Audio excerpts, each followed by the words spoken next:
What is your name, please? My name is George Mikan. What is your name, please? My name is George Mikan. What is your name, please? My name is George Mikan. Two of these people are imposters. Only one of them is the real George Mikan, and is the only one sworn to tell the truth. And here is our host, Bud Collyer.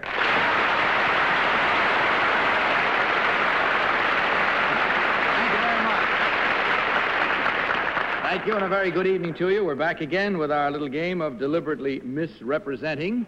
In this game, of course, four presumably smart people try to find out which one of three challengers has sworn to tell the truth. Now, To Tell the Truth is brought to you by Geritol, America's #1 tonic, the high-potency tonic that helps you feel stronger fast. Now let's meet our cross-examiners. What is your name, please? My name is Polly Bergen.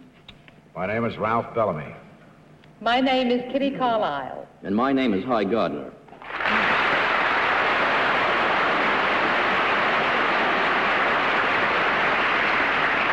Now, these three people all claim to be George Mikan. Of course, only one is the real George Mikan. The other two have merely assumed that identity, and they do not have to stick to the truth. Now, panel, will you check in front of you, because you will find there a copy of an affidavit, which I'm about to read. I, George Mikan, am referred to by sports writers as Mr. Basketball. While playing in college, I set a one-game scoring record which still stands. During my 10 years in the game as a professional, I held the league scoring record 7 times. I am now the father of 4 boys, a practicing attorney, and I ran for Congress in the 1956 elections. I swear that the above statement is the truth, the whole truth, and nothing but the truth. Signed, George Mikan. Now, we'll start our game in just... Okay, it's time now to play our game. These 3 gentlemen all claim to be George Mikan, better known as Mr. Basketball.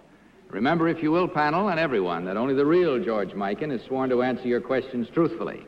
Each of you will question until you hear this signal, and at the end of the questioning period, you will be asked to register your vote for the one person who, in your opinion, is the real George Mikan. And we'll begin our first round tonight with Ralph Bellamy. Ralph?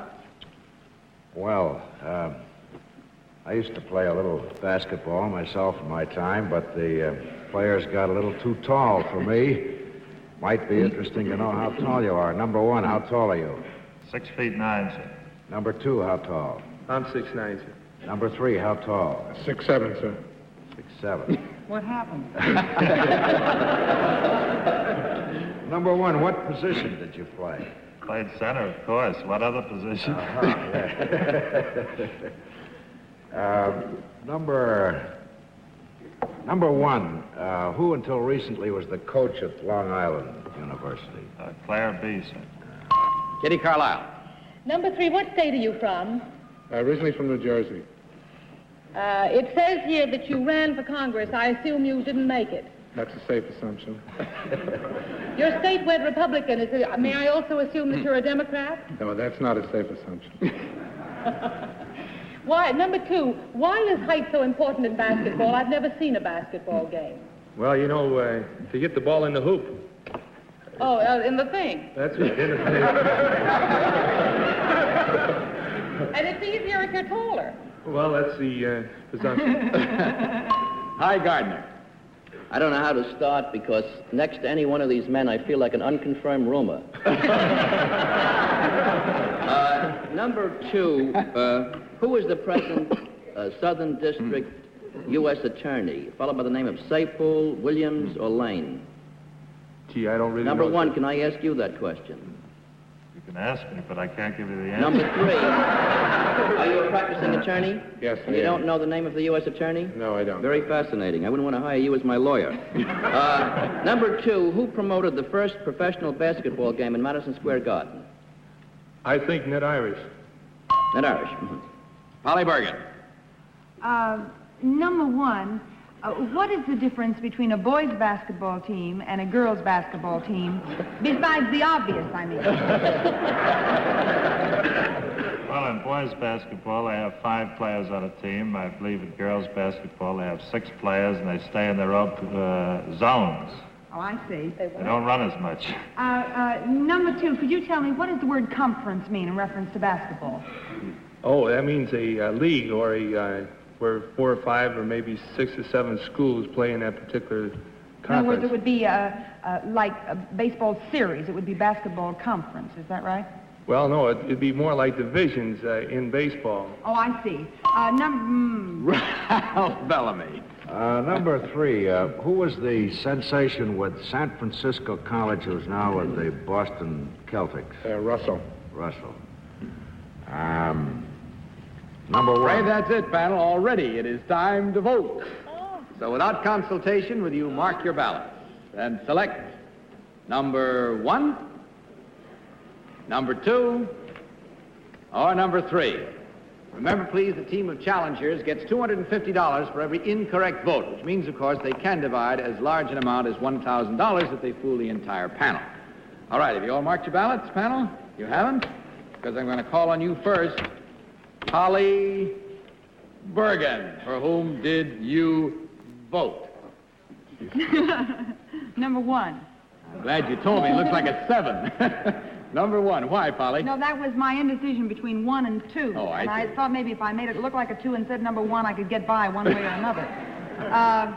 Number 1 and number 2 both were very good at the questions that I asked, anyways, and so I just sort of closed my eyes and pointed to one of them and wrote it down. I see. Turned out to be number 1. All right, Ralph, you voted for? Number 3. What was your reason? Well, it was a toss-up between 2 and 3 with me, and number 3, I think, seemed to be quicker with the questions, although I have some misgivings about his not knowing the United States attorney over there. But none of them did. All right, Kitty, how about you? Your vote was for? Number 2. And what was your reason, Kitty? Well, if it's that important to be so tall to get in the thing, he looks like the tallest. He sits tall. Hi, Gardner, your vote? Number 2, Bud. And your reason, Hi? Well, first of all, he knew Ned Irish, and secondly, he sort of smiled like he always used the same name of George Mikan. Well, good reason. There we are. Now, you have picked our brains, audience. You know how we stand and the reasons why the votes were cast the way they are. Hope you've got good reasons, because right now we're going to find out which one of these distinguished gentlemen is known as Mr. Basketball. So now, will the real George Mikan please stand?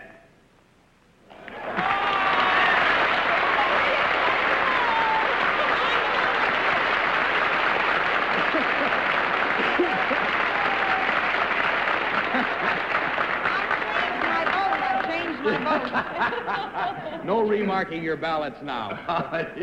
Thank you very much, George. Now let's find out about these other 2 fine gentlemen who are with us tonight. Number 1, would you tell us who you really are and what you really do? My name is Ed Wilson. I sell for the Virginia Metal Products Company.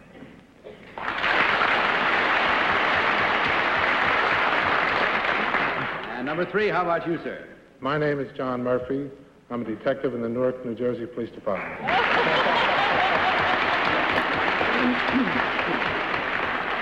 Well, that was fun, and 2 of our panel toyed with number 2, but ducked away a little too fast, or it might have been a unanimous vote. So there we are. Incidentally, I don't know how many of you know it, but George Mikan stays very close to athletics. He holds a lot of sports clinics all over the country, sponsored by the U.S. Rubber Company. Isn't that right, George? That's right, sir. Good luck to you. Let's see how well you worked out now tonight. There were 2 incorrect votes at $250 each, for a total of $500 for you gentlemen to divide, with the compliments of Geritol. Thanks very much for being with us tonight. Good night and good luck to you.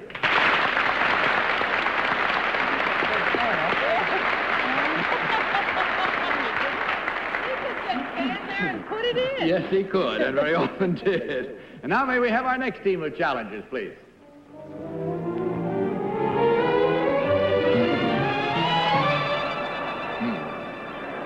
What is your name, please? What is your name, please? My name is Chester Conklin. What is your name, please? Chester Conklin. What is your name, please? My name is Chester Conklin. All right, panel, will you follow along with your copy while I read you this affidavit? I, Chester Conklin, was one of the original Keystone Cops of silent movie days. Previous to my appearance in motion pictures, I did a comedy monologue in vaudeville. And as a circus clown, I boxed a kangaroo.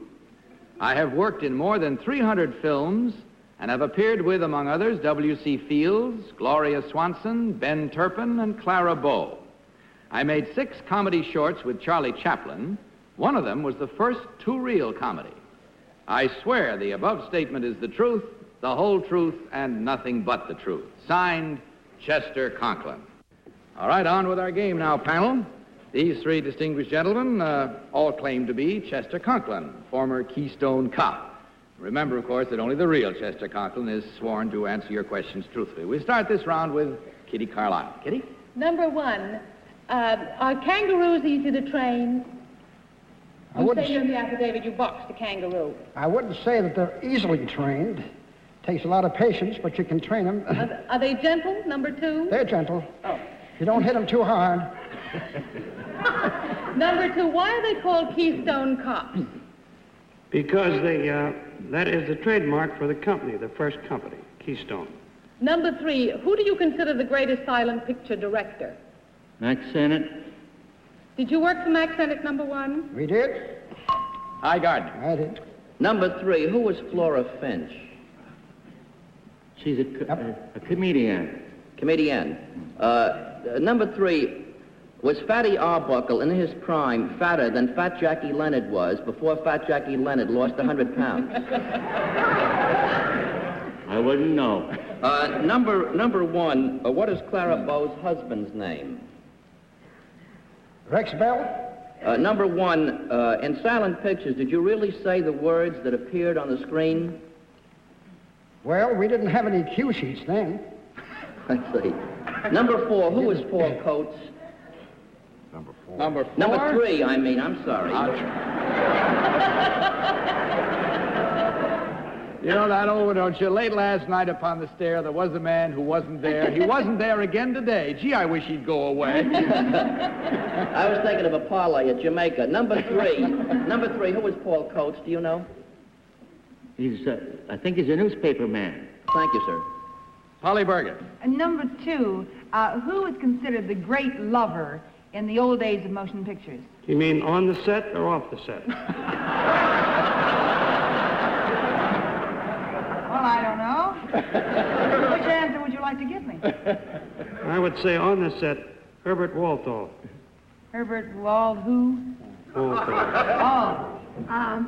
Could you, number 3, could you name me at least 4 of the original Keystone Cops?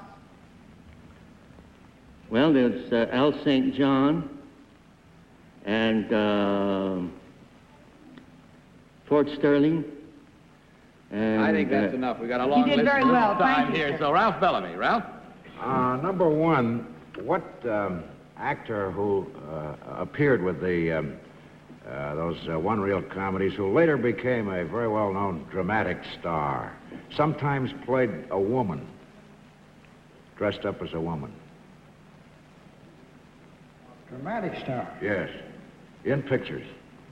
Number 2, can you answer it? I don't know that one. Number 3, can you answer it? Wally Berry. Well, that's all we have time for this time now. It's time again to vote. It comes around fast. No consultation, please, and just mark your ballot. Voting for number 1, number 2, or number 3. You ready, panel? Okay, Polly's ready this time. You voted for whom, Polly? I voted for number 3. May I ask why? Well, because he seemed to know more about the old movies than the other 2, as far as I was concerned. Ralph, your vote was for? Number 3. Also number 3. Your reason? Well, he knew about Wally Berry. That was right. And I think a lot of people might have forgotten that. Kitty? Number 2. And why did you vote for number 2? I just thought he looked funnier. Hi, Gardner. Your vote was cast for? Number 3. Number 3. And Yeah, your when I reason? first saw the 3 gentlemen up there, the number 3 looked like he was the only one who really built his own stomach, naturally. All right, here we go now. You've got our votes and our reasons, And I hope yours are as sound. We're going to find out right now, for all of us concerned, which one of these gentlemen is the real Chester Conklin. So will the real Chester Conklin please stand up?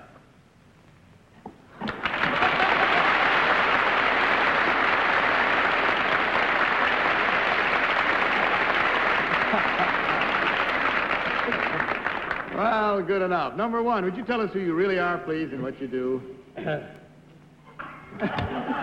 My name is Irvin Siegel, Siegel Electronics, New York. Very nice to have you. And number two, what is your real name and occupation? I'm Ben Green. I'm the president of Microsound Pix Company, 1650 Broadway in New York.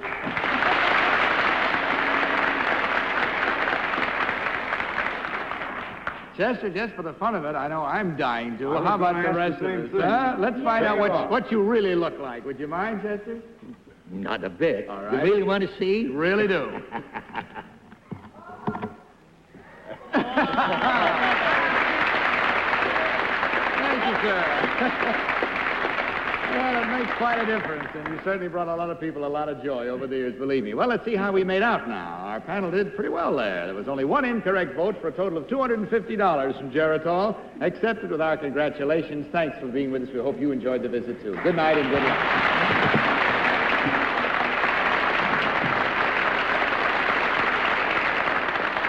Now may we have our third team of challengers, please.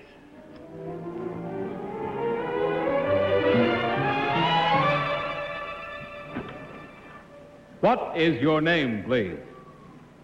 My name is Sheila Ledbetter. What is your name, please? My name is Sheila Ledbetter. What is your name, please? My name is Sheila Ledbetter. All right, panel, will you please follow along while I read you this affidavit? I, Sheila Ledbetter, am the producer of the 64,000 Question on television in England. I studied at the Royal Academy in London, and for 2 years I worked for the British Broadcasting Company. I have made television films in Paris and Tangiers. I came to this country to examine some American television programs for production in England. To tell the truth, my reason for being here tonight is to examine this program firsthand. I swear that the above statement is the truth, the whole truth, and nothing but the truth. Signed, Sheila Ledbetter.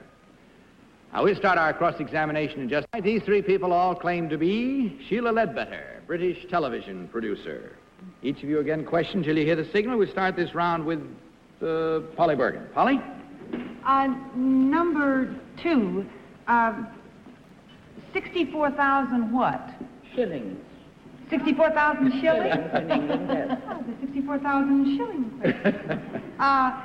Number two, could you tell me the name of three of the English networks? Oh, yes. There's diffusion, radio rediffusion, television diffusion. Yes. The BBC, of course, which Yes. is the former one that you know about, and Associated British Television. I see. Thank you very much. Number three, could you tell me, what does an inky-dink mean? Number one, could you tell me what an inky-dink is? I'm afraid I have no Number idea. two, what is an inky-dink? I don't think we use the same term. It's a song by Jimmy Durante. Ralph Sullivan. Number one, you say you were in Tangiers. Under what rule is Tangiers? I'm afraid I don't know at the moment. Number two, do you know?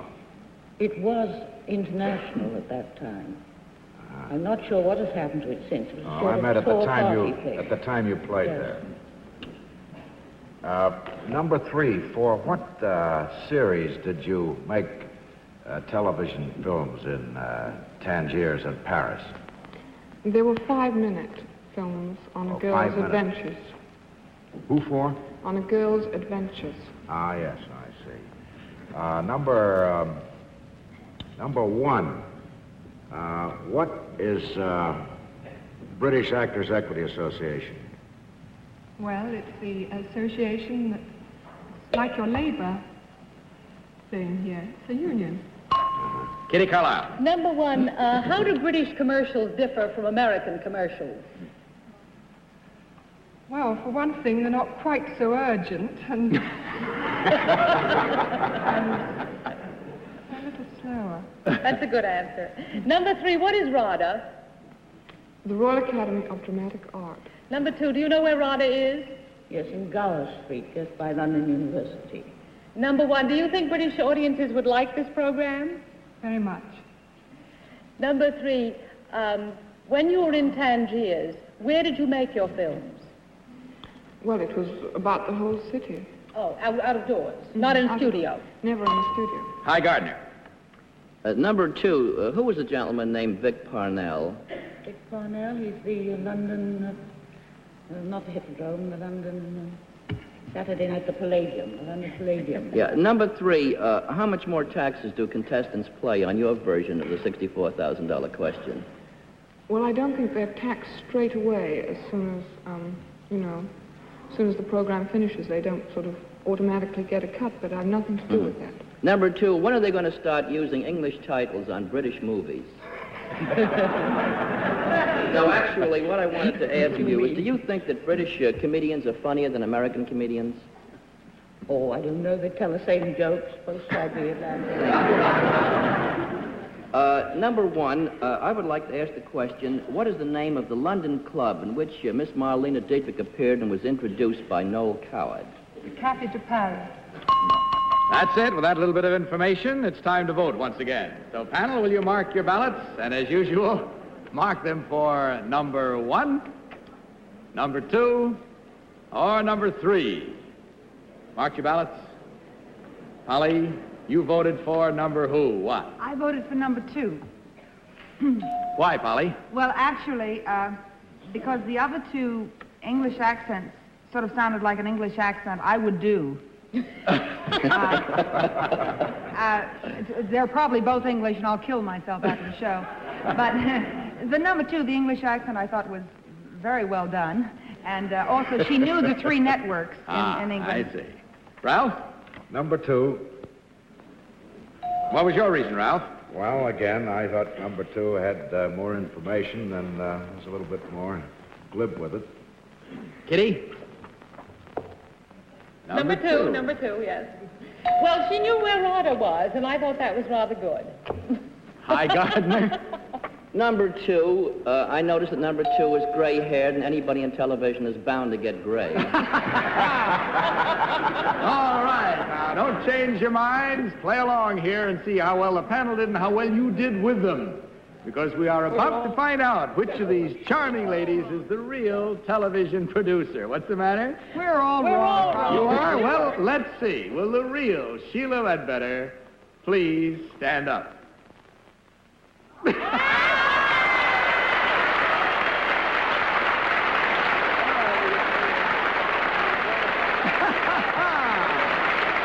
Clean sweep. Thank you very much, Miss Ledbetter. Now let's find out what these other ladies do. Number 1, what do you really do, and what is your name? My name is Denise McLaglen, and I'm a sales representative for the Dan Cooper Design Corporation here in New York. Number 2, how about you? My name is Joy Wright, and I'm in charge of the press division for the British Information Services in the United States.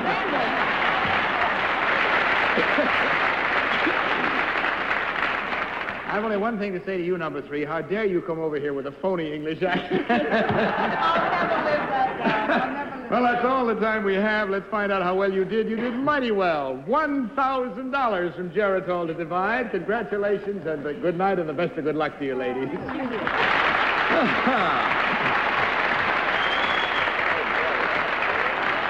I regret to have to say that's all the time we have for tonight. I'd like to say, before saying goodnight to the panel, a very short, we trust, goodbye to our own Polly Bergen, who's leaving us for 3 or 4 weeks to appear in the lead in the Helen Morgan story on television, originating in Hollywood. Good luck to you, Polly. We'll be waiting Thank for you. you. I think it's the perfect time for me to go.